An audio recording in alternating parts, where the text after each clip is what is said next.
In a world full of monsters and sorcerers, there is one man so powerful that the entire story has to be built around getting rid of him. His name is Satoru Gojo, and to understand him, you have to understand a strange problem in storytelling. Most heroes can lose. That tension, the chance of failure, is what makes a fight exciting. But what happens when you create a character who, quite simply, cannot be beaten in a fair fight by almost anyone alive? You get Gojo, and the way his power works is genuinely clever, so let me explain it from the ground up.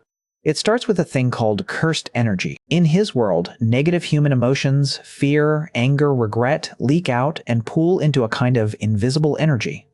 Most people leak it uselessly. Sorcerers learn to control it and shape it into techniques. Gojo was born with a rare inherited technique called Limitless, and the simplest way to describe Limitless is this. He controls the space between himself and everything else. That sounds abstract, so here is what it actually means in a fight. His main trick is called Infinity. Picture trying to touch him.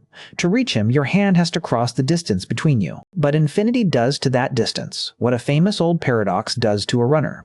To get halfway, you must first get a quarter of the way. To get there, an eighth. The space keeps dividing forever, so your hand slows down and never actually arrives. From your side, it looks like you are reaching toward him in slow motion and simply cannot connect, like pushing against an invisible wall that gets infinitely thicker the harder you press. He is standing right in front of you and you can never touch him. That is the default state. He does not even have to think about it.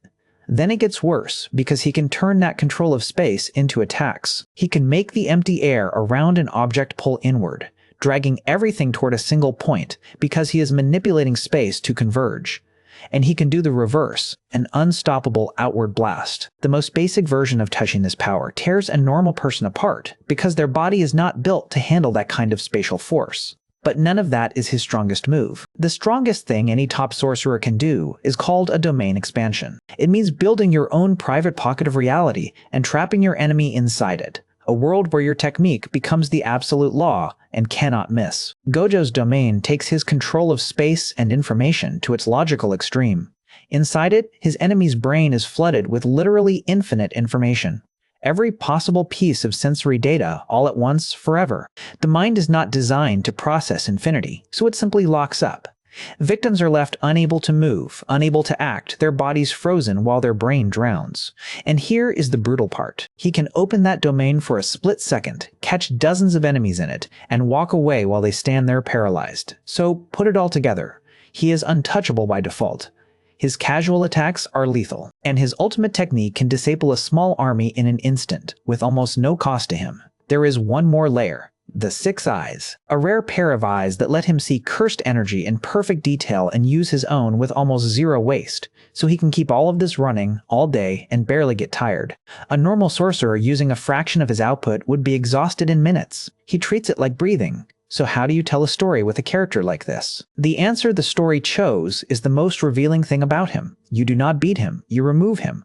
The plot's biggest turning point is not someone defeating Gojo in combat. It is an elaborate scheme to get him out of the way, to seal him, to take him off the board, because as long as he is free and standing, the villain's plans simply cannot proceed. He is not a problem to be solved. He is an obstacle to be bypassed. That is the truest measure of his power. In a story full of terrifying threats, the single greatest threat to the bad guys is just one man being allowed to show up. How powerful is Satoru Gojo? Powerful enough that an entire war had to be designed around the simple, desperate goal of making sure he never reaches the battlefield at all. Now you know.